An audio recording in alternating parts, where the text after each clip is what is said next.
وقال الملأ الذين كفروا من قومه لئن اتبعتم شعيبا إنكم إذا لخاسرون। আল্লাহ বলেন তারা অহংকার করতে করতে শুআয়ব আলাইহিস সালামের জাতি যারা ঈমান এনেছিল তাদেরকে বলল, তোমরা যদি শুআয়বকে অনুসরণ করো, তার মানে এই হুজুরে যদি মানো, এই নবীরে যদি মানো, এই হুজুরের কথায় যদি চলো, তাহলে তোমরা ক্ষতিগ্রস্ত হবা। আমাদের থেকে তোমাদেরকে কেউ বাঁচাইতে পারবে না, তোমাদের আল্লাহ বাঁচাইতে পারবে না। এরকম বক্তব্য দিল তারা। আল্লাহ রাব্বুল আলামিন বলেন, فأخذتهم الرجفة فأصبحوا في دارهم جاثمين। সূরাতুল আরাফের 90 এবং 91 নম্বর আয়াতে বলেন, রাতের বেলায় এমন একটা চিৎকার আমার এক ফেরেশতায় গিয়ে ওই এলাকার মধ্যে দিল, সবগুলো কান ফেটে, মাথা ফেটে, মগজ ফেটে, কান দিয়া রক্ত বের হয়ে, মাথা নিচের দিকে, পাছা উপরের দিকে, মরে সবগুলো সোজা হয়ে রয়েছে। জোরে বলেন সুবহানাল্লাহ।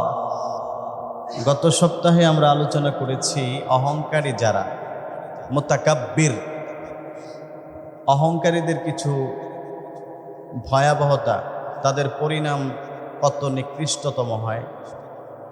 এ বিষয়ে 7 নম্বর কারণ আপনাদেরকে শুনিয়েছিলাম। আল্লাহ তাআলা কিয়ামতের দিন অহংকারীদের সাথে রাগান্বিত থাকে। অহংকারীদের প্রতি আল্লাহ তাআলা খুব বেশি রাগ এবং গোস্বা থাকবে,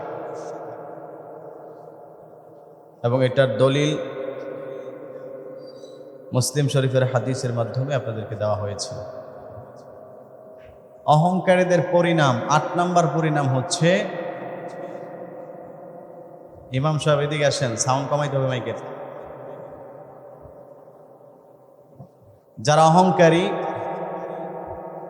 আল্লাহ রাব্বুল আলামিন কিয়ামতের দিন তাদের সাথে কোনো কথা বলবেন না। আল্লাহ তাআলা কিয়ামতের দিন তাদেরকে পবিত্র করবেন না। ভিতরেরটা হ্যালো হ্যালো, চেক, হ্যালো, একটু কমাইল, হ্যালো, ঠিক আছে। তো যে কথা বলছিলাম, যে আল্লাহ রাব্বুল আলামিন কিয়ামতের দিন অহংকারীদের সাথে কোনো কথা বলবেন না, তাদেরকে পবিত্র করবেন না, এবং আল্লাহ রাব্বুল আলামিন তাদের দিকে কোনো রকম দয়ার দৃষ্টি দিবেন না। তাদেরকে কঠিন থেকে কঠিন আযাবে আল্লাহ তাআলা পাকড়ায় করবেন। সকলেই পড়েন নাউযু বিল্লাহ। দলিল হাদিসের মধ্যে আছে, নবী করিম সাল্লাল্লাহু আলাইহি ওয়াসাল্লাম বলেন, ক্বালান নবিয়্যু সাল্লাল্লাহু আলাইহি ওয়াসাল্লাম, সালাসাতুন লা ইউকাল্লিমুহুমুল্লাহু ইয়াওমাল কিয়ামাহ ওয়া লা ইউযাক্কিহিম। قال أبو معاوية ولا ينظر إليهم ولهم عذاب أليم شيخ زان وملك كذاب وعائل مستكبر أو كما قال عليه الصلاة والسلام। আমার ভাইরা, সহিহ মুসলিম শরীফের বর্ণনা, আল্লাহর নবী সাল্লাল্লাহু আলাইহি ওয়াসাল্লাম বলেন, 3 শ্রেণীর মানুষের দিকে কিয়ামতের দিন আল্লাহ রাব্বুল আলামিন রহমতের দৃষ্টিতে তাকাবেন না। তাদের প্রতি আল্লাহ তাআলা খুব বেশি রাগান্বিত থাকবেন, এবং আল্লাহ তাআলা তাদের সাথে কোনো রকম কথাবার্তাও বলবেন না, এবং তাদেরকে জাহান্নাম থেকে আল্লাহ তাআলা মুক্তিও দিবে না। এই 3 শ্রেণীর মানুষ কারা? 1 নম্বর নবীজি বলেন, শাইখুন জানিন, বৃদ্ধ জিনাকার। যে ব্যক্তি বৃদ্ধ বয়সে জিনা করেন, আল্লাহ রাব্বুল আলামিন কিয়ামতের দিন এই ব্যক্তির দিকে তাকাবে না, আল্লাহ তাআলা তাকে জাহান্নাম থেকে মুক্তি দিবেন না, আল্লাহ রাব্বুল আলামিন এই ব্যক্তিকে ক্ষমাও করবে না, এবং এই ব্যক্তির দিকে রহমতের দৃষ্টিতে তাকাবেন না। 2 নম্বর, ওয়া মালিকুন কাযযাবুন, আল্লাহ রাব্বুল আলামিন বলেন মিথ্যুক রাষ্ট্রপতি। যেই রাষ্ট্রপতি মিথ্যা বলে কথায় কথায়, আল্লাহ রাব্বুল আলামিন কিয়ামতের দিন তার দিকে তাকাবেন না, তাকে জাহান্নাম থেকে মুক্ত করবেন না, তাকে পবিত্র করবেন না, তার সাথে কোনো কথা বলবে না। 3 নাম্বার, আল্লাহর নবী বলেন ওয়াইলুম মুস্তাকবির। 3য় নাম্বার প্রকার হচ্ছে ওই ভিক্ষুক যে অহংকার করে, অহংকারী গরিব। আল্লাহ রাব্বুল আলামিন এই 3 শ্রেণীর ব্যক্তির দিকে কিয়ামতের দিন তাকাবেন না, তাদেরকে পবিত্র করবেন না, জাহান্নাম হবে তাদের ঠিকানা। সকলেই পড়েন নাউজুবিল্লাহ। এই 3 শ্রেণীর মানুষ, এর মধ্যে এক শ্রেণী হচ্ছে যারা অহংকার করে। অহংকারী যারা, তাদের দিকে আল্লাহ তাআলা কিয়ামতের দিন তাকাবেই না। একটু ভাবার বিষয়, কিয়ামতের দিন আল্লাহ তাআলা যদি কারো দিকে রহমতের দৃষ্টিতে না তাকান, আল্লাহ তাআলা যদি কোনো বান্দার প্রতি নারাজ থাকে, রাগান্বিত থাকেন কিয়ামতের দিন, বলেন ওই বান্দার বাঁচার মতো কোনো পথ থাকবে? পথ থাকবে না। আমাদের তো এমনি কোনো আমল নাই। ইমানের যেই দুর্বলতা, ইমানের এবং আমলের যেই দুরবস্থা আমাদের, আল্লাহর রহমত ছাড়া, আল্লাহর বিশেষ অনুগ্রহ আর দয়া ছাড়া আমাদের নিজেদেরকে জাহান্নাম থেকে মুক্ত করার কোনো পথ সামনে থাকবে না। এর মধ্যে যদি আল্লাহ তাআলা আমার দিকে না তাকায়, তার গোনার মধ্যেই ধরলো না, তাহলে সেই ব্যক্তির বাঁচার মতো আর কোনো পথই থাকলো না সামনে। এটা হলো অহংকারীদের পরিণাম। আল্লাহ আমাদেরকে হেফাজত করুন। অহংকারী মানুষ যারা, 9 নাম্বার ক্ষতি, তারা কোনোদিন জান্নাতে প্রবেশ করবে না। হাদিসের মধ্যে আছে, নবীজি বলেন লা ইয়াদখুলুল জান্নাহ মান কানা ফি কলবিহি মিসকালু যাররাতিন মিন কিবির। সহিহ মুসলিমের বর্ণনা। আল্লাহর নবী বলেন, যেই ব্যক্তির অন্তরের মধ্যে সরিষা দানা পরিমাণ অহংকার থাকবে, এই ব্যক্তি অহংকার নিয়ে আল্লাহর জান্নাতে প্রবেশ করবে না। অহংকারীদের জন্য আল্লাহ তাআলা জাহান্নাম রেডি রাখছেন। তাকে আগুনের মধ্যে নিক্ষেপ করে, জাহান্নামের মধ্যে জ্বালিয়ে পুড়িয়ে পরিশুদ্ধ করে, যদি ঈমান থেকে থাকে আল্লাহ তাআলা হয়তোবা তাকে জান্নাত দিবেন। কিন্তু অহংকার নিয়ে সে প্রথমেই জান্নাতে প্রবেশ করতে পারবে না। অন্য আরেক হাদিসের মধ্যে এসেছে, সুনানে আবি দাউদ শরীফের হাদিস, নবীজি সাল্লাল্লাহু আলাইহি ওয়াসাল্লাম বলেন, আল্লাহ রাব্বুল আলামিন বলেছেন, ওগো নবীজি আপনি পৃথিবীর মানুষকে জানিয়ে দেন, আল কিবরিয়াউ রিদাই ওয়াল আযমাতু ইজারি ফামান নাযানি ওয়াহিদাম মিনহুমা ফাযাকতুহু ফিন্নার। আল্লাহর নবী বলেন, আল্লাহ তাআলা বলছেন, অহংকার, অহমিকা, দম্ভ, এটা হচ্ছে আমি আল্লাহ তাআলার চাদর এবং আমার লুঙ্গি। যেই ব্যক্তি এটাকে নিয়ে টানাটানি করে, আমি আল্লাহ তাকে ছাড়বো না, তাকে জাহান্নামে নিক্ষেপ করবো। পড়ুন নাউজুবিল্লাহ। একমাত্র অহংকার করা, এটা তার জন্য মানে শোভা পায় যার মধ্যে কোনো দুর্বলতা নাই। পৃথিবীর মানুষ কি এমন কেউ আছে যার মধ্যে দুর্বলতা নাই? এমন কেউ আছে? একটু জোরে বলেন, আছে কেউ? যত বড় টাকাওয়ালা, ক্ষমতাওয়ালা যাই হোক না কেন, পৃথিবীর মানুষ একজন আরেকজনের মুখাপেক্ষী। নিজে নিজে পৃথিবীর মানুষ চলতে পারে না। একমাত্র বেনিয়াজ এবং মুখাপেক্ষী হচ্ছেন একজন। জোরে বলেন, তিনি কে? মহব্বতের সাথে বলেন, তিনি কে? আল্লাহ রাব্বুল আলামিন বলেন, কুল হুয়াল্লাহু আহাদ আল্লাহুস সামাদ লাম ইয়ালিদ ওয়া লাম ইউলাদ ওয়া লাম ইয়াকুল লাহু কুফুয়ান আহাদ। আল্লাহু আকবার পড়েন। আল্লাহ রাব্বুল আলামিন বলেন, হে নবী, পৃথিবীর মানুষদেরকে আপনি জানিয়ে দেন, আল্লাহ তাআলা হচ্ছেন একক এবং তিনি হচ্ছেন এমন একজন সত্তা যার সমকক্ষ আল্লাহ ছাড়া যে আছে পৃথিবীতে সবাই কারো না কারো মুখাপেক্ষী। আল্লাহ তাআলা বলেন, সুতরাং যারা আরেকজনের প্রতি মুখাপেক্ষী, তাদের জন্য অহংকার করা এটা সাজে না, এটা শোভা পায় না। অহংকার এটা আমি আল্লাহর কুদরতি চাদর। অহংকার করা এটা আমি আল্লাহ তাআলার কুদরতি লুঙ্গি। কারো লুঙ্গি যদি কেউ টানাটানি করে কেমন লাগবে বলে? এটা কেউ মাইনা নিবেন? আপনার রাস্তাতে হাঁটতেছেন, একজন আপনার লঙ্গি টান দিয়ে খুলে ফেলতে চাইতেছে, আপনি তো তাকে মাফ করবেন না যে তুমি আমার ইজ্জতেরও আঘাত করছো। আল্লাহ বলেন অহংকার এটা আমি আল্লাহ তাআলার কুদরতি পরিহিত লঙ্গি, আমি আল্লাহ তাআলার কুদরত গায়ের জামা পরিহিত চাদর, এটা নিয়ে যারা টানাটানি করে তার মানে দুনিয়াতে যারা অহংকারী করতে চায় তার মানে তারা আমার চাদর ধরে টান দেয়, আমারটা নিয়ে ওর গায়ে লাগাইতে চায়। এজন্য আমি আল্লাহ তাআলা তাকে ছাড়বো না, পৃথিবীতেও তাকে বেইজ্জতি করে ছাড়বো। এজন্য অহংকার করতে নেই। আমার ভাইয়ারা, এই যে অহংকার যারা করে, আল্লাহ রাব্বুল আলামিন কোরআনুল কারীমের মধ্যে তাদের অনেক দৃষ্টান্ত পৃথিবীবাসীকে শুনিয়েছেন, অনেক জাতির ঘটনা আল্লাহ তাআলা আমাদের সামনে নবীর মাধ্যমে উপস্থাপন করেছেন, শুনিয়েছেন আমাদেরকে। কেন? যেন এই পৃথিবীর মানুষেরা শিক্ষা গ্রহণ করে। আল্লাহ বলেন এই সমস্ত কিচ্ছা মাঝে মধ্যে তোমাদেরকে আমি কোরআনে শুনিয়েছি যেন তোমরা ঠিক হয়ে যাও, অহংকার যেন না করো, কারণ অহংকার করলে তার কোনো রক্ষা হবে না। এই পৃথিবীতে অনেক জাতি ছিল যাদের অন্যতম বৈশিষ্ট্য ছিল অহংকার করা।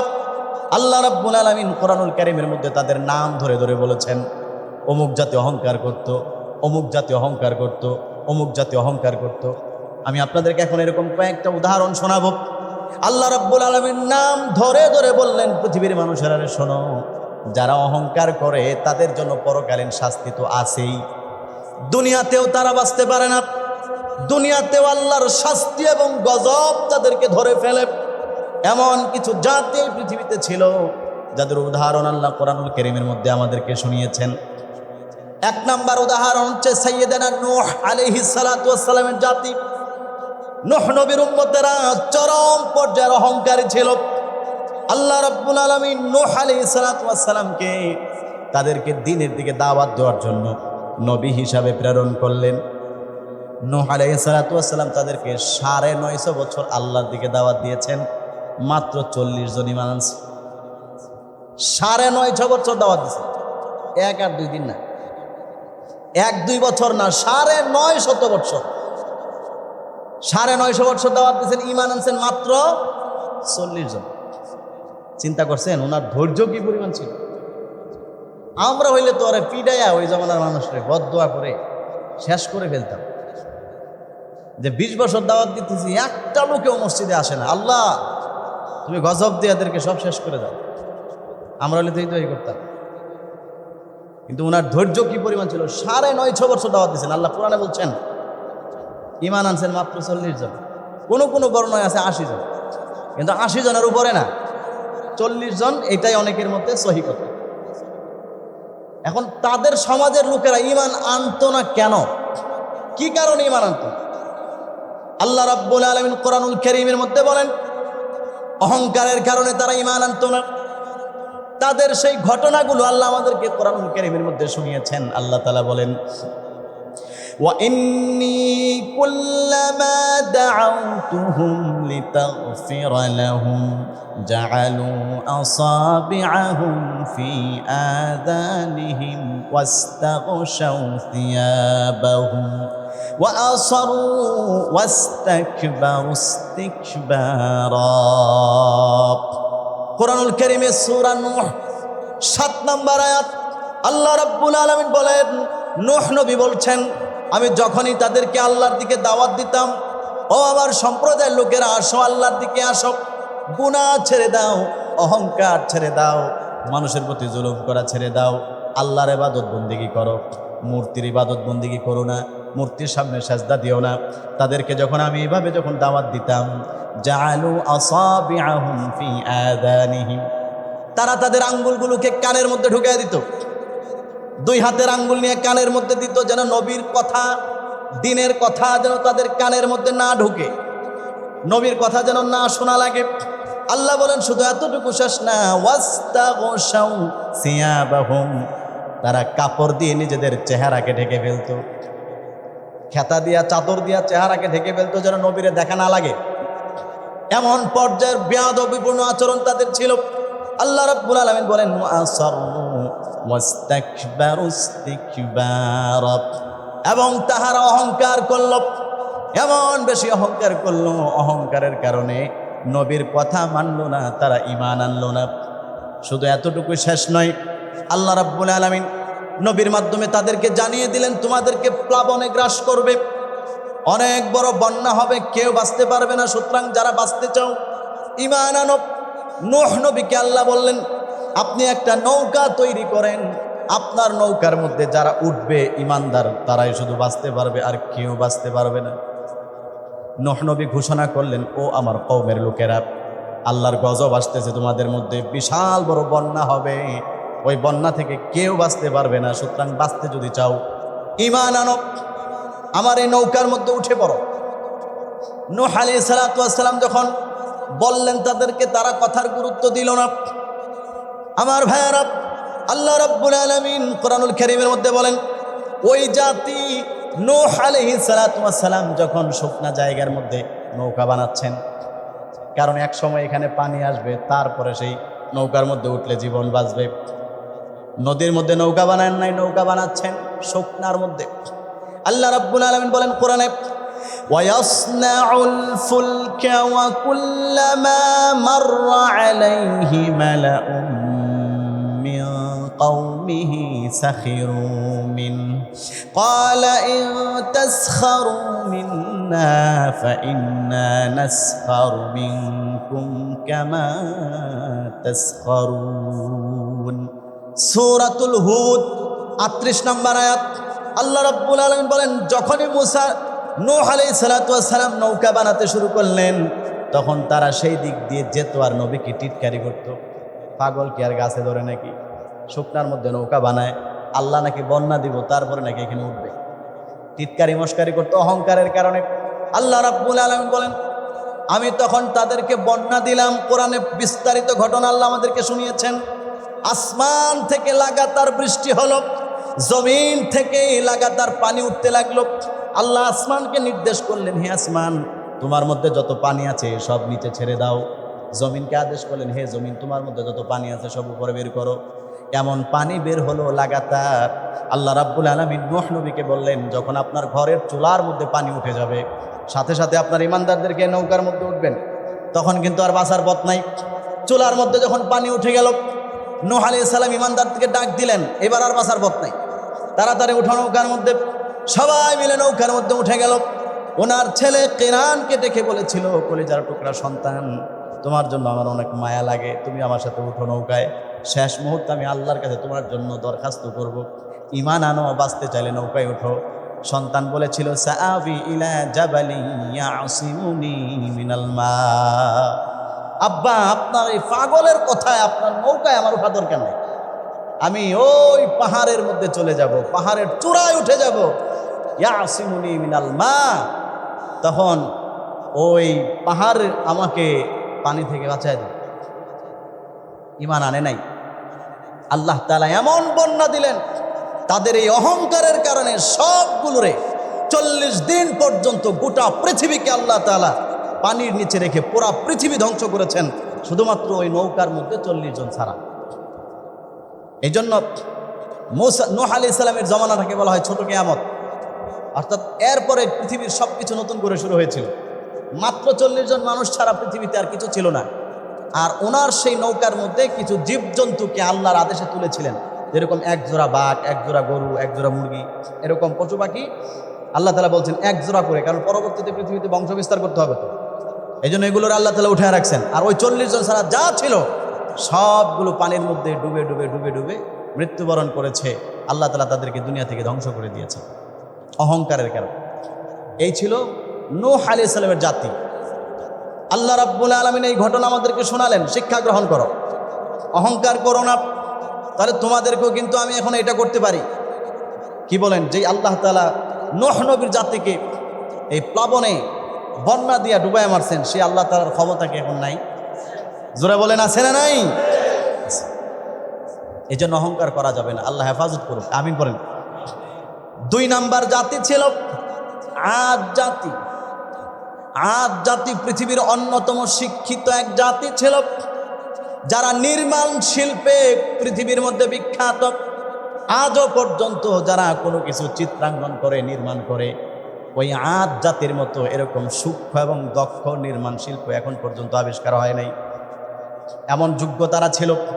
আল্লাহ কোরআনে বলেছেন, বড় বড় পাহাড় কেটে ডিজাইন করে করে তারা ঘর বানাতো, কোনো পিলার ছাড়া। পাহাড় কেটে কেটে সুন্দর করে ডিজাইন করে ঘর বানাতো। এখন যেরকম বিভিন্ন আপনার নেটে সার্চ করলে দেখবেন উন্নত বিশ্বের বিভিন্ন চিত্রাঙ্গন শিল্পী যারা আছে, আস্তা গাছ কি সুন্দর করে সে তার করাত দিয়া, অবাক লাগে একটা গাছের মোতা ওইটারে করাত দিয়া সুন্দর সুন্দর করে কেটে দেখবেন কিভাবে একটা বাঘ বানায় ফেলে, একটা মানুষের আকৃতি দিয়ে ফেলে। মানে বিভিন্ন যারা, এটাই তার একটা যোগ্যতা বিশাল। এই আদ জাতি ছিল এমন একটা জাতি, তারা এই অঙ্কন শিল্পে পৃথিবীতে এদের মতো আর কেউ ছিল না, এবং এদের শক্তি ছিল পৃথিবীর সমস্ত জাতিদের চাইতে সবচেয়ে বেশি, গায়ের জোর বেশি ছিল এদের। আল্লাহ রাব্বুল আলামিন বলেন, আল্লাহ তাআলা ওই জাতিকে হেদায়েত দেওয়ার জন্য হযরত হুদ আলাইহিস সালামকে পাঠালেন। হুদ আলাইহিস সালাম একজন নবীর নাম, ওনাকে আল্লাহ পাঠালেন, আপনি তাদেরকে দ্বীনের দিকে দাওয়াত দেন। দাওয়াত দিল, তোমরা আসো, আল্লাহকে মানো, যে আল্লাহ তোমাদেরকে এত সুন্দর চিত্র, এত সুন্দর সুন্দর ঘর বাড়ি বাগান উদ্যান বানানোর যোগ্যতা দিলেন, ওই আল্লাহর দিকে আসো। কিন্তু তারা আনলো না, অহংকার করলো। আল্লাহ রাব্বুল আলামিন কোরআনুল কারীমের মধ্যে বলেন, فأما عاد فاستكبروا في الأرض بغير الحق وقالوا من أشد منا قوة أولم يروا أن الله الذي خلقهم هو أشد منهم قوة وكانوا بآياتنا يجحدون। কুরআনুল কারীমে আল্লাহ রাব্বুল আলামিন বলেন, নবী তাদেরকে দাওয়াত দিল, আসো আল্লাহর দিকে আসো, মূর্তি পূজা, শিরিক, বিদআত, কুফর এগুলো করো না, অহংকার বেশি করতেছো তোমরা, এগুলো করো না। তারা তখন জবাব দিয়েছিল, আমরা কেন লিমান আমানা মিনহুম আতা'লামুনা আন্না সালিহাম মুরসালুম মির রাব্বিহি ক্বালু ইন্না বিমা উরসিলা বিহি মুমিনুন ক্বালাল্লাযীনা ইসতাকবারু ইন্না বিল্লাযী আমানতুম বিহি কাফিরুন। আমার ভাইরা, সূরাতুল আরাফ ৭৫ এবং ৭৬ নম্বর আয়াত, আল্লাহ রাব্বুল আলামিন বলেন, অহংকার করে তারা গরিব মানুষদেরকে বলতো, গরিব বলতে যারা সালেহ আলাইহিস সালামের কথা মেনে ঈমান আনছেন তাদেরকে বলতো, তোমরা কি সালেহকে আল্লাহর নবী মানো নাকি? তখন তারা বলল, হ্যাঁ, আমরা সালেহ আলাইহিস সালামকে আল্লাহর নবী মানি, এবং উনি যা দেখিয়েছেন এগুলো আল্লাহর পক্ষ থেকে সত্য, উনি যেই কিতাব নিয়ে এসেছেন সেটাও সত্য, আমরা বিশ্বাস করি। আল্লাহ বলেন, তখন তারা অহংকার করলো, অহংকার করে বাকিগুলো বলল, তোমরা যে সালেহ নবীর প্রতি ঈমান এনেছো আমরা তাকে কুফরি করি, তার কথাবার্তা মানি না। আল্লাহ রাব্বুল আলামিন বলেন, এইরকম অহংকার করতে করতে তারা একসময় সিদ্ধান্ত নিল, আল্লাহর পক্ষ থেকে মুআজিজা স্বরূপ যেই উট আল্লাহ নবীকে দিয়েছিলেন সেই উটকে মেরে ফেলবে। যেই সিদ্ধান্ত সেই কাজ।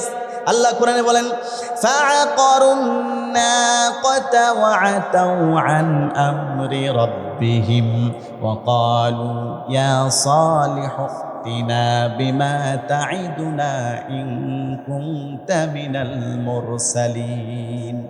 আল্লাহ তাআলা যে উটকে দিয়েছিলেন সেই উটটাকে তারা সবাই মিলে ধরে জবাই করে ফেলছে। উটটাকে জবাই করার পরে নবীকে গিয়ে অহংকার করে বলতেছে, তোমার আল্লাহ এই উট আমাদেরকে দিয়েছিলেন, তোমার আল্লাহকে বলো, এই উটের সাথে দুর্ব্যবহার করলে আমাদেরকে নাকি কি জানি করবে, আমাদেরকে নাকি শাস্তি দিবে। আল্লাহর যদি ক্ষমতা থাকে বলো সেই শাস্তি যেন আমাদেরকে এখন দেয়। জোরে বলেন নাউজুবিল্লাহ। কত বড় বেয়াদব, চিন্তা করছেন? তোমার আল্লাহকে বলো এই উটের সাথে খারাপ ব্যবহার করলে আমাদেরকে জানি কি করবে, আল্লাহ নাকি গজব দিবে, বলো সেটা দিতে। আল্লাহ কোরআনে বলতেছেন, ইয়া সালিহু ইতিনা বিমা তাইদুনা, তুমি আমাদেরকে যে ওয়াদা করছো যে এই উটের সাথে খারাপ ব্যবহার করলে আমাদেরকে আল্লাহ গজব দিবে, এত খারাপ ব্যবহার করি নাই, ডাইরেক্ট জবাই করে লিছি, পারলে কিছু করো। অহংকার করে বলতেছে। আল্লাহ রাব্বুল আলামিন বলেন, ফাআখাযাতহুমুর রাজফাতু ফাসবাহু ফি দারিহিম জাসিমিন।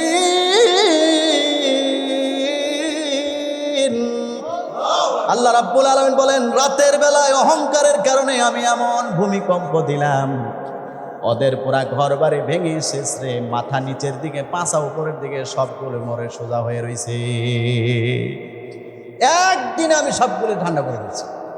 ফাআখাযাতহুমুর রাজফা, আমার এক ফেরেশতা গিয়া তার পাখা দিয়ে একটা নাড়া দিছে ওই এলাকাটা, এমন ভাবে নাড়া দিছেন, ফাসবাহু ফি দারিহিম জাসিমিন, সকালবেলায় সবাই ওই এলাকায় গিয়া দেখে, হাই হাই, গতকালকে দেখলাম এত সুন্দর এলাকা, এখন দিয়ে কিছুই নাই, উপরে মাটি, বাড়িঘর সব মাটির নিচে। তার মানে গোড়া উপরের দিকে, ওই যে আদ জাতিকে আল্লাহ যেমন ধ্বংস করছেন, পিছনের অংশ উপরের দিকে আর মাথা যেটা উপরে থাকে ওইটা নিচের দিকে। তার মানে চূড়ান্ত পর্যায়ের অপমান আর অপদস্থ করে আল্লাহ বলেন, আমি এদেরকেও ধ্বংস করে দিচ্ছি। সুবহানাল্লাহ বলেন। এই ছিল সামুদ জাতি। সম্মানিত হাজিরিন, এরপর আরো অনেক জাতির কথা আল্লাহ কোরআনে আমাদেরকে শোনাইছেন।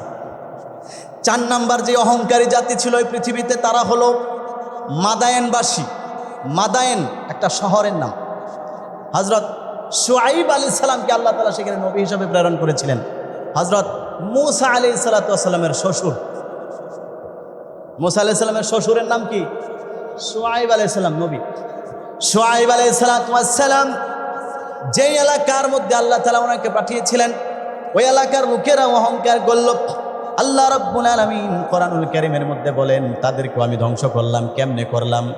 আল্লাহ রাব্বুল আলামিন বলেন কোরআনে, وقال الملأ الذين كفروا من قومه لئن اتبعتم شعيبا إنكم إذا لخاسرون।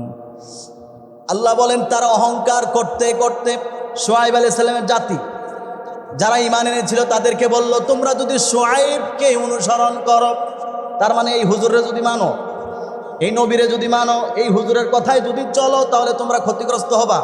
আমাদের থেকে তোমাদেরকে কেউ বাঁচাইতে পারবে না, তোমাদের আল্লাহ বাঁচাইতে পারবে না, এরকম বক্তব্য দিল তারা। আল্লাহ রাব্বুল আলামিন বলেন, فأخذتهم الرجفة فأصبحوا في دارهم جاثمين। সূরাতুল আরাফের 90 এবং 91 নম্বর আয়াতে বলেন, রাতের বেলায় এমন একটা চিৎকার আমার এক ফেরেশতা গিয়ে ওই এলাকার মধ্যে দিল, সবগুলো কান ফেটে, মাথা ফেটে, মগজ ফেটে, কান দিয়া রক্ত বের হয়ে, মাথা নিচের দিকে, পাছা উপরের দিকে, মরে সবগুলো সোজা হয়ে রয়েছে। জোরে বলেন সুবহানাল্লাহ। সবগুলোকে আমি আল্লাহ তাআলা এক রাতের মধ্যে শেষ করে দিয়েছি। ফেরেশতা গিয়ে একটা চিৎকার দিছে, এমন চিৎকার, এক চিৎকারে কলিজা ফেটে, কান দিয়া নাক মুখে রক্ত বেরিয়ে, সব এলাকার যা ছিল, ছোট বড়, নারী পুরুষ বৃদ্ধ, সবগুলো মরে শেষ অহংকারের কারণে। সম্মানিত হাজিরিন, ঘটনা শুধু শোনাইতেছি আপনাদেরকে, ঘটনা শোনানোর জন্য না, উদ্দেশ্য শিক্ষা গ্রহণ করা। আল্লাহ বলেন, আমি অহংকার পছন্দ করি না। অতীতের বহুত জাতিকে আমি আল্লাহ এভাবে ধ্বংস করছি। নবী, আপনাকে ঘটনা শোনাইতেছি কোরআনের মধ্যে, আপনি আপনার সাহাবীদেরকে শোনান, ওলামায়ে কেরাম আপনারা আপনাদের মুসল্লিদেরকে শোনান, তারা যেন অহংকার না করে। যদি করে, আমি আল্লাহ কিন্তু এখনো আছি, আমি কিন্তু তাদেরকে এখনো এভাবে ধ্বংস করে দেওয়ার মতো ক্ষমতা আমার আছে। কথা বলুন ঠিক কিনা? যেন সাবধান, অহংকার করা যাবে। এরপরে 5 নাম্বার আল্লাহ তাআলা যে অহংকারীর ঘটনা কোরআনে শুনিয়েছেন, তার নাম হচ্ছে নমরুদ। নমরুদ এমন অহংকার করল, অহংকার করতে করতে শেষ পর্যায়ে আল্লাহর সাথে সে টক্কর দিল। ইব্রাহিম আলাইহিস সালামকে বলছেন, তুমি যেই খোদার ইবাদত করো, আমি তো তার চাইতে কোনো অংশে ক্ষমতা এবং যোগ্যতায় কম না। জোরে বলেন নাউজুবিল্লাহ। ইব্রাহিম আলাইহিস সালাম জিজ্ঞেস করলেন, তাহলে তুমি কি কি পারো? নমরুদ বলতেছে, তোমার খোদাই কি পারে আগে সেটা বলো, দেখো আমি পারি কিনা। ইব্রাহিম আলাইহিস সালাম বললেন, আমার আল্লাহ তো তিনি, তার এত শক্তি, তিনি মানুষকে জীবিত করতে পারেন, মৃত্যু দিতে পারেন। নমরুদ বলতেছে, এটা কোনো ব্যাপার হইলো, এটা তো আমিও পারি। ও কেমনে একটু দেখান। আল্লাহ কোরআনে বলছেন যে সাথে সাথে তার জেলখানা থেকে 2জন লোক ধরে আনছে, একজনকে জবাই করে ফেলছে, আরেকজনকে মানে বেকসুর খালাস জবাই করে মেরে বলতেছে, এই যে একজনকে মৃত্যু দিয়ে দিলাম, আরেকজনকে বাঁচিয়ে দিলাম, যা করে ছেড়ে দিলাম। ইব্রাহিম আলাইহিস সালাম বুঝলেন, এই তো নাম্বার 1 বেওকুফ। আল্লাহ তাআলা কেমনে জীবন দেয়, কেমনে মৃত্যু দেয়, এত বুঝে নাই কিচ্ছুই। হ্যাঁ, মনে করছে এরকম একজনকে মেরে ফেললেই মৃত্যু দিয়ে ফেলছে, আরেকজনকে ছেড়ে দিলেই জীবন দিয়ে দিয়েছে, কিন্তু এও যে একসময় মারা যাবে এই জ্ঞান তোর মাথার মধ্যে নেই। সুতরাং এরে তো যুক্তি দিলে কাজ হবে না, এরে আটকাইতে হইব অন্যভাবে। কারণ সব মানুষরা কিন্তু কোরআন হাদিস দিয়া কথায় ধরে না। কিছু মানুষরা কোরআন হাদিসের লোকে মোগর লাগে, বুঝেন নি? মোগর চিনেন? কারণ যেমন কুকুর ওই রকম মুগুর না দিলে সোজা হয় না। কথা বলুন ঠিক কিনা? সবাইরা কিন্তু কোরআন হাদিসের দলিল দিয়ে বুঝবে না। আল্লাহ তাআলা কোরআনে, আপনারা যদি কোরআন পড়েন খেয়াল করবেন, আল্লাহ তাআলা বিভিন্ন জায়গায় দলিল প্রমাণ দিয়েছেন। কাদের জন্য? যারা শিক্ষিত। এবং আল্লাহ আয়াতের শেষে বলছেন ফাতাবিরু ইয়া উলিল আলবাব, হে জ্ঞানী মানুষেরা তোমরা শিক্ষা গ্রহণ করো। তার মানে যারা জ্ঞানী তাদের জন্য দলিল প্রমাণই যথেষ্ট। যাদের মধ্যে জ্ঞান আছে, শিক্ষা দীক্ষা আছে, তাদেরকে দলিল প্রমাণ দিলে সে অন্যায়কে অন্যায়, ভালোকে ভালো বুঝতে পারে। কিন্তু কিছু আছে দলিল প্রমাণে চলে না, তারা বিভিন্ন উদাহরণ দিতে হয়। উদাহরণ না দিলে সে বুঝে না। এই জন্য আল্লাহ তাআলা কোরআনে মাঝে মধ্যে বিভিন্ন নবীদের আগের মানুষের ঘটনা শুনাইছেন। ঘটনা শোনায় বলছেন, এই পৃথিবীর মানুষেরা এই কিসসা থেকে, এই ঘটনা থেকে তোমরা শিক্ষা গ্রহণ করো। তখনও কিছু কিছু মানুষ বুঝছে যে আসলেই তো আগে যদি এরকম হয়ে থাকে, এরকম ঘটনা, তাহলে এখনও হইতে পারে। সুতরাং তারা ফিরে আসছে। আবার কিছু কিছু ছিল এরা দলিলও ধরে না, ঘটনায়ও ধরে না, চরম পর্যায়ের বেয়াদব, অশৃঙ্খল এবং উগ্র। তখন তারে কেমনে করতে হয়? আল্লাহ তাআলা তখন তারে দিলেন মুগুর, যেটা গ্রামের ভাষায় বলে যেমন কুকুর তেমন মুগুর। আপনি সমাজের মধ্যেও দেখবেন কিছু মানুষ আছে, ওরা দলিলে ধরব না, ওরা যতই বলেন দলিল, কাজ হবে না। এক আল্লাহর ওলি বুজুর্গের সাথে, আমি আপনাদেরকে বোঝানোর জন্য একটা ঘটনা বলছি। একজনের ঝগড়া লাগছে। ঝগড়া কি নিয়ে? নাস্তিক, সে আল্লাহ বিশ্বাস করে না। এক হুজুরে বয়ান করছেন যে আল্লাহ তাআলা সব কিছু পারেন, আল্লাহ তাআলা এমন ক্ষমতাশীল, শক্তিধর। তো সে বলতেছে, তুমি যে আল্লাহর এত গুণগান বলো, তুমি কি আল্লাহর দেখছো কোনোদিন? হুজুরকে বলতেছে, আল্লাহকে দেখছেন? তো হুজুর বলতেছে যে না, আমি তো আল্লাহকে দেখি নাই কোনোদিন, না দেখে বিশ্বাস করি। তো ওই নাস্তিকে বলতেছে যে যেই জিনিস দেখা যায় না আমি ওটা মানি না। তারে অনেক দলিল দিছে ভাই, কোরআন হাদিস যুক্তি যা দেওয়া দরকার সব দিছে। কাম হয় না, কারণ হ্যাঁ তো দলিলে ধরতো না, কাম হইল না। অনেক ঘটনাটা দিয়ে বুঝাইছে যে ভাই আল্লাহ আছে, কিন্তু বিশ্বাস করে না। তখন আল্লাহ তাআলা ওই বুজুর্গ ব্যক্তির মাথার মধ্যে এমন একটা বুদ্ধি দিয়া দিছেন, যেটাকে এলহাম বলে, যে আসলে যেরকম কুকুর, ওরে তো মোগর না মানলে সোজা হইব না, ওরে দলিল না, ওরে দিতে হইব ফিডা। তাই লিগে তারে বোঝানো সম্ভব যে আল্লাহ তাআলা আছে। তো সেই লোকে এই আলেমের কাছে 3টা প্রশ্ন করছেন। 1 নাম্বার, আল্লাহ তাআলা যে আছেন এটা না দেখা পর্যন্ত আমি বিশ্বাস করি না, আপনি দেখাইতে পারবেন তখন বিশ্বাস করব। 2 নাম্বার, আল্লাহ তাআলা, আল্লাহর কথা না মানলে, নবীর হুকুম না মানলে জাহান্নামে যেতে হবে। এটা আমরা মানুষ জাহান্নামে গেলাম, কষ্ট হইবে বুঝলাম, কিন্তু আমার প্রশ্ন হচ্ছে জিন জাতিকে আল্লাহ জাহান্নামে দিবেন, কিন্তু এদের তো কোনো কষ্ট হবে না। কেন হবে না? যুক্তি দেয়, কারণ বুদ্ধিজীবী। যুক্তি দিতেছে, কি যুক্তি? বলেন তো হুজুর, জিন জাতিকে আল্লাহ বানাইছেন কি দিয়া? কোরআনে আল্লাহ কি বলছেন? তো হুজুর বলতেছে আল্লাহ কোরআনে বলছেন জিন জাতিরে বানাইছি আমি আগুন দিয়ে। এই তো হুজুর আমার কথা মতো লাইনে আসছেন। আল্লাহ জাহান্নামও বানাইছে আগুন দিয়া, জাহান্নামেও আগুন, আর জিন জাতীয় আগুন। আগুন রে আগুন দিয়ে বললে কোনো কাম হয়? আর যুক্তি বুঝতে পারতেছেন সবাই? আগুন রে তো আগুন দিয়ে কিছু করা যায় না, তাহলে এরা তো আর জাহান্নামে দিলে কাজ হবে না। হুজুরে বুঝলাম, ঠিক আছে, দলিল দিছেন যে ভাই আল্লাহ কোরআনে বলছেন জিন জাতির আগুনে পুরানো হবে, তারে তো আর দলিলে ধরে না। আল্লাহ বলেন না, ওরে মুগুল লাগবে, ওরে দলিল দিলে হবে না। 3 নম্বর প্রশ্ন হুজুরের কাছে যে হুজুর, আল্লাহ তাআলা কোরআনে বলছেন আল্লাহ যা ইচ্ছা তাই করেন, আল্লাহর হুকুম ছাড়া পৃথিবীতে কোনো কিছু হয় না, কথা কি সত্য? হুজুর বললেন হ্যাঁ, কথা তো সত্য, পৃথিবীতে আমরা যা করি ভালো মন্দ আল্লাহর হুকুমেই হয়। তো সে বলতেছে তাহলে আমিও যে উল্টা পাল্টা করি আল্লাহরে মানি না, এটা আল্লাহর হুকুম। বুঝতে পারছেন কথা? এটাও কি আল্লাহর হুকুম? তো হুজুরে বললেন দলিল প্রমাণ দিয়া যখন কোনো কাজ হয় না, তাকে দেয় সামনে একটা ইট। ইট চিনেন না? ইট আছে না, ইট ইট একটা লইয়া ওর মাথার মধ্যে ধাপাস করে একটা মারছে, এমন জোরে মারছেন মাথা সরাই ফেলছে, লাগছে ঘাড়ের মধ্যে, লাইগা তো একদম সাথে সাথে ফুইলা। ভাই কানতেছি, আপনি আমার কি মাইটটা দিছেন? জানেন আমার কত ব্যথা হইতেছে, ভাইটা দিতেছে। হুজুরকে ধর বেটা, মিশা কথা হস, কে এর ব্যথা? আর আপনি জানেন না হাড্ডি সহ ব্যথা হয়ে গেছে? না, কোনো ব্যথা নাই। তো ভাই বিশ্বাস করেন অনেক ব্যথা। তাইলে একটু ব্যথাটা দেখা, ব্যথাটা বের করে দেখা। কই যে এনে হুজুর কই, এটা তো ব্যথা বলতে কিচ্ছু নাই, তোর শরীরের গোস্ত দেখা যায়, পারে গোস্তর ভিতরেই তো ব্যথা। হুজুরে বলল যে না ভাই, তোমার মূলনীতি যেই জিনিস দেখি না ওইটা বিশ্বাস করি না, ব্যথা যা আছে ব্যথাটা বের করে দেখা, নাহলে আমি বিশ্বাস করি না।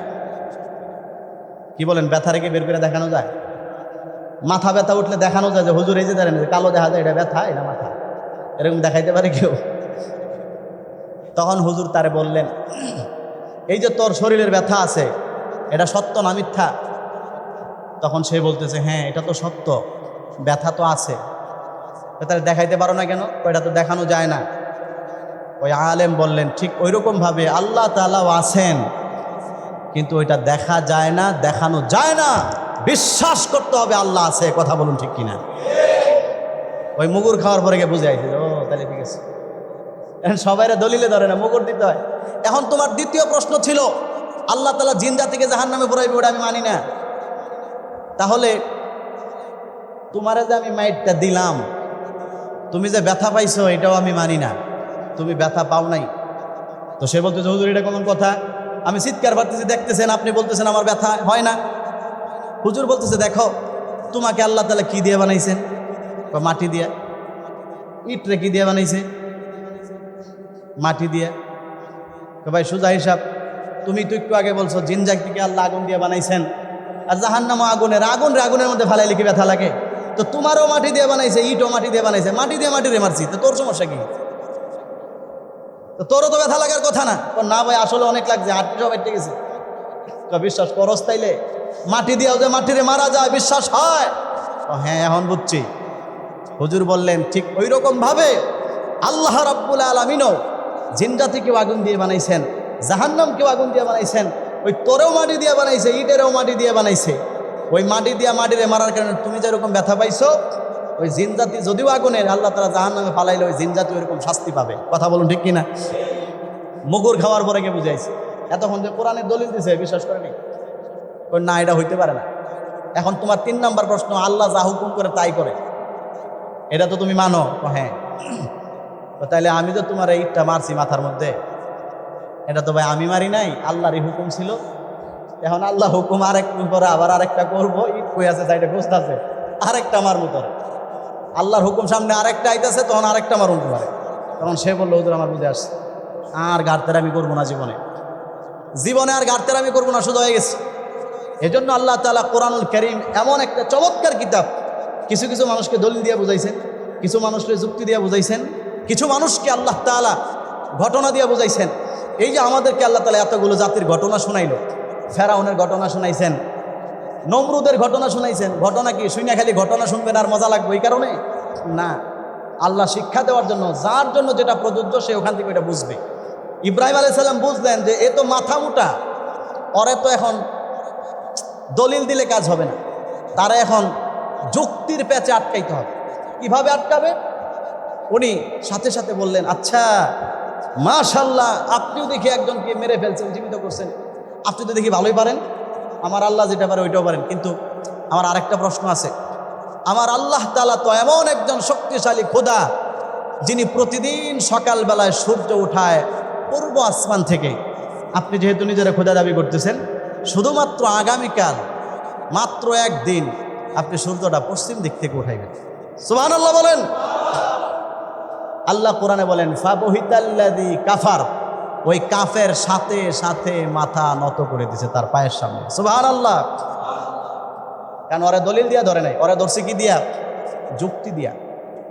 আল্লাহ তাআলা আমাদেরকে এগুলো শোনাইতেছেন, অহংকারী যারা তাদেরকে ঘটনা শোনাইতেছেন যে তোমরা বোঝার চেষ্টা করো, বোঝার চেষ্টা করো যে অহংকারী কোনো জাতি পৃথিবীতে শান্তিতে ছিল না, অহংকারী কোনো জাতি পৃথিবীতে সুখে ছিল না, তাদেরকে আমি আল্লাহ তাআলা ধ্বংস করে দিছি। যারা ক্ষমতার দাপট দেখাতো তাদেরকে আমি ধ্বংস করে দিয়েছি। এই নমরুদ 400 বছর রাজত্ব করছে। কতদিন? 400 বছর।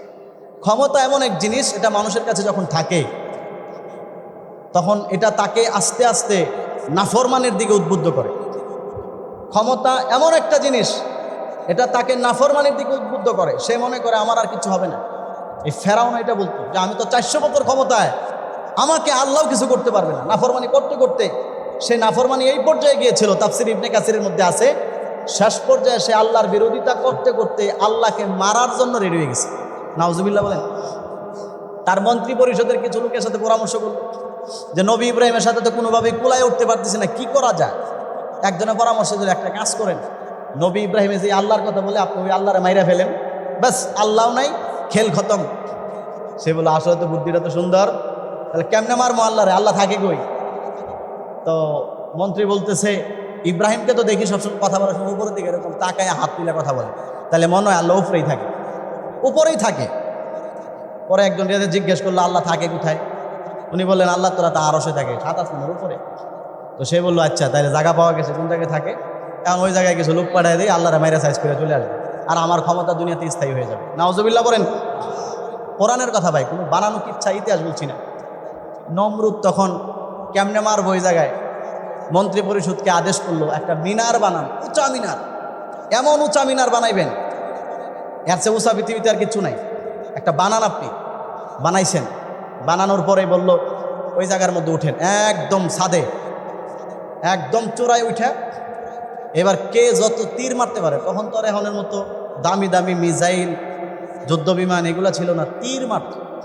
একজন পাহলওয়ানকে উঠাইলো, ওখানে উঠা সোজা উপরের দিকে একটা তীর মারবা, কেন? যেন ডাইরেক্ট গিয়ে আল্লাহর কলিজা বরাবর লাগে, আর যেন বাঁচতে না পারে। নাউজুবিল্লাহ বলেন। ডাইরেক্ট এরকম জোরে মারবা যেন আল্লাহর আর বাঁচানো না যায়, এরকম ভাবে মারবা। ঠিক আছে ইনশাআল্লাহ। তীর অনেকগুলো মারছে, কাম হয় না। একটু পরে একটা তীর মারছেন, আল্লাহ তাআলা ফেরেশতারা ধরলেন যে এই বেওকুফরে যদি বেওকুফ বানাইতে হয় এমনি তো আর হবে না, এক কাজ করো, একটা তীর ধরে নিয়ে আসো, আইনা একটু রক্ত লাগাই দাও। ওই ফেরেশতা তীরকে ধরলেন, ধরে একটু রক্ত লাগাই দিছেন। এবার যখন তীর নিচে পড়ছে দেখছে রক্ত লাগানো, সে তো এখন খুশি, ব্যাস কাম হয়ে গেছে। রক্ত যেহেতু লাগানো তার মানে আল্লাহর কলিজা বরাবর লাইগা ছিদ্রি হইয়া আল্লাহ ময়ূরে এখন তীর নিচে পড়ছে। নাউজুবিল্লাহ বলেন। এই পর্যায়ের মোটা মাথা, বুদ্ধি নাই মাথার মধ্যে কিছু। আল্লাহ কোরআনে বলছেন এইরকম যখন তার অবস্থা হয়ে গেছে, সে আল্লাহকে মারার জন্য তীর মারে উপরের দিকে, গুলি মারে উপরের দিকে আল্লাহকে মারার জন্য। কি পরিমাণ নাফরমান! আমি আল্লাহ চিন্তা করলাম তাকে একটু ধ্বংস করা দরকার। কিভাবে করব? ওই যে ল্যাংরা মশার কথা আপনাদেরকে আগে একবার শোনাইছি, ল্যাংরা মশাকে দায়িত্বটা আমারে দেন, ভালো কোনো জিনিস দেওয়ার দরকার নেই, আমারে দেন, আমি ওরা সাইজ করতে পারবো। আল্লাহ তাআলা এক ল্যাংরা মশা দিয়া এই অহংকারী ক্ষমতাসীন নমরুদকে পৃথিবী থেকে বিদায় করে দিলেন। সুবহানাল্লাহ। সম্মানিত হাজিরিন, ফেরাউনকে আল্লাহ তাআলা এভাবে ধ্বংস করছেন, ক্ষমতার কারণে সে অহংকারী হয়ে গিয়েছিল। পৃথিবীতে এরকম বেশ কয়েকটা জাতি ছিল, আরেকটা জাতি ছিল হামান জাতি। এদের ক্ষমতা বেশি ছিল, পাওয়ার, এরা ক্ষমতার কারণে অহংকারী হয়েছিল।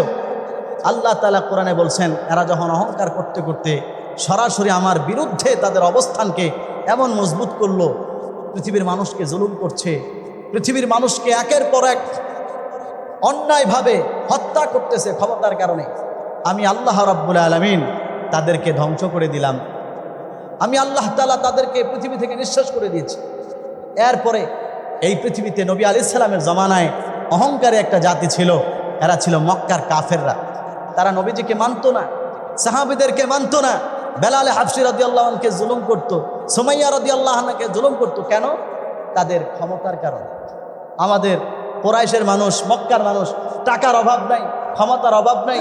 মুহাম্মদ সাল্লাল্লাহু আলাইহি সাল্লামকে অনুসরণ ওই সমস্ত ব্যক্তিরাই করে যাদের ক্ষমতা নাই, টাকা নাই।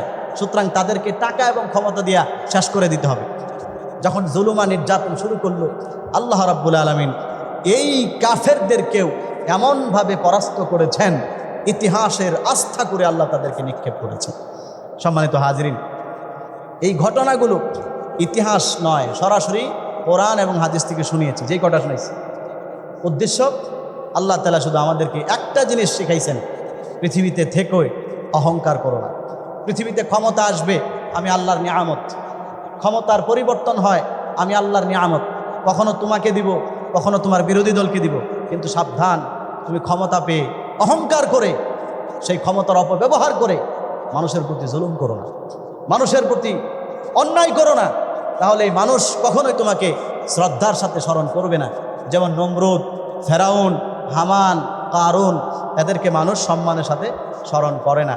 কিন্তু পৃথিবীর ইতিহাসে ক্ষমতা পেয়ে, ক্ষমতাকে ভালো কাজে লাগিয়ে মানুষের সেবা করেছেন, পৃথিবীর মানুষের কষ্ট দূর করেছেন। আল্লাহ তাদের কথাও কোরআনে আমাদেরকে শোনাইছেন। মানুষ আজকে শ্রদ্ধার সাথে তাদের নাম নেয়। যেমন হযরত সুলাইমান আলাইহিস সালাতু ওয়াস সালাম, ওনার পিতা দাউদ আলাইহিস সালাম বাদশাহ ছিলেন। আল্লাহ তাআলা ওনার ছেলে সুলাইমান আলাইহিস সালামকে গোটা পৃথিবীর বাদশাহী দান করছেন। সুবহানাল্লাহ। এই পৃথিবীর 4 জন শাসন করছেন, মুসলমান 2 জন, কাফের 2 জন। গোটা পৃথিবীর বাদশাহ প্রেসিডেন্ট ছিলেন 4 জন, মুসলমান 2 জন, কাফের 2 জন। মুসলমান একজন হচ্ছেন হযরত সুলাইমান আলাইহিস সালাম, আরেকজন হচ্ছে বাদশাহ যুলকারনাইন। এই 2 জন গোটা পৃথিবী শাসন করেছেন, দুজনই ছিল ভালো। তাদের ক্ষমতার কথা আল্লাহ তাআলা পৃথিবীতে শোনাইছেন পৃথিবীর মানুষকে, তারাও মানুষের সেবা করছেন। আবার সেই পৃথিবীর ক্ষমতা পেয়ে ফেরাউন জুলুম করেছে। এরপর সাদ্দাদ পৃথিবীর ক্ষমতা পেয়ে জুলুম করেছিল। আল্লাহ তাদের ইতিহাস আমাদেরকে শুনিয়েছেন, আমাদেরকে সতর্ক করার জন্য, আমাদেরকে বোঝানোর জন্য। কারণ আল্লাহ তাআলা চায় না আল্লাহর কোনো বান্দা অন্যায় পথে চলে জাহান্নামী হোক। এই জন্য আমার ভাইয়েরা, আমরা এখানে যা আলোচনা করলাম, যা বললাম, শুনলাম, আল্লাহ যেন আমাদের সবাইকে বুঝে শুনে আমল করার তৌফিক দান করুক। টাকার অহংকারে যেন কারো সাথে অহংকার করে ক্ষতি না করি, বংশমর্যাদার অহংকারে যেন কারো সাথে অহংকারী না করি। এই এলাকায় আমরা যারা আছি, আমরা কখনোই কারো সাথে জুলুম করব না। রাজি আছেন ইনশাআল্লাহ? এটা আপনাদের কাছে অনুরোধ। আপনার এলাকায় বাড়ি আছে, সেই বাড়ির ক্ষমতা এলাকায় যারা ভাড়া থাকে তাদের সাথে দেখাবেন না। কারণ আল্লাহ তাআলা সেই ক্ষমতা আছে, আপনি বাড়িওয়ালাকে ফকির বানায় দিবে আর ওই ভাড়াটিয়াকে বাড়িওয়ালা বানায় দিবে। ক্ষমতা আছে না নাই? এজন্য সাবধান, অনুরোধ, কখনোই এই টাকার অহংকারে তাদের প্রতি জুলুম করবেন না। যারা ক্ষমতায় আছেন, ক্ষমতাকে ব্যবহার করে প্রতিপক্ষকে জুলুম করবেন না, তাহলে সেই প্রতিপক্ষও একসময় আপনাকে জুলুম করবে। আল্লাহ তাআলা আমাদের সবাইকে এই কথাগুলো বুঝার এবং আমল করার তৌফিক দান করুক। সবাই বলি আমিন।